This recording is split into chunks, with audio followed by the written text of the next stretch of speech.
ছাত্ৰ ছাত্ৰীসকল আজি আলোচনা কৰিম 6 মেলি পৰীক্ষা 2021 ক্লাছ 3 গণিতৰ প্ৰশ্ন আলোচনা কৰিম মোট নম্বৰ 100 সময় আছে 3 ঘণ্টা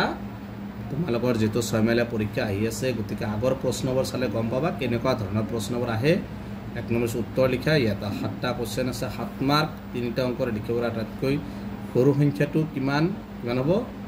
100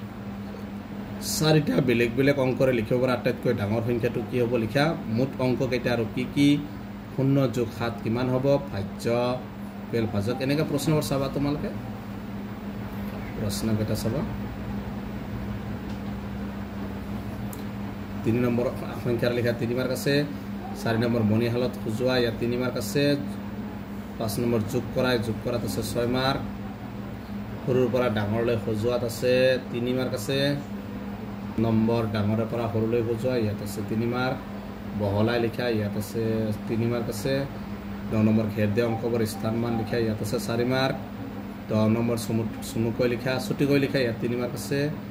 11 নম্বৰ বিয়োগ কৰাত আছে 6 মাৰ্ক পূৰণ কৰাত আছে 6 মাৰ্ক তাৰপিছত আছে 13 নম্বৰ হৰণ কৰাত আছে 6 মাৰ্ক 14 নম্বৰ ছুটি নিয়মেৰে হৰণ কৰা ইয়াত আছে 3 মাৰ্ক ডাঙৰটোৰ পৰা সৰুটো বিয়োগ কৰা ইয়াত আছে 3 মাৰ্ক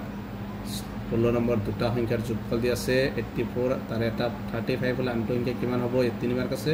এনেকা প্ৰশ্নবোৰ তোমালোকে চাবা প্ৰশ্নকেইটা 3 মাৰ্কৰ প্ৰশ্ন গোটেইকেইটা লাষ্টটো 4 মাৰ্ক আছে কেইটা মৌখিকৰ আছে কেইটা চাবা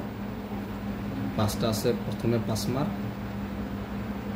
তাৰপিছত দিছে 21 নম্বৰ 2 ৰিমত কিমান দিছে ইয়াত আছে 2 মাৰ্ক এইকেইটা 2 মাৰ্কৰ কোৱেশ্চন চাবা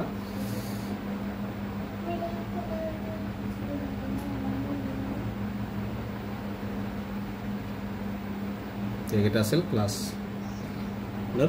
ফেইলিৰ প্ৰশ্ন গতিকে আজিৰ ভিডিঅ'টো এইখিনি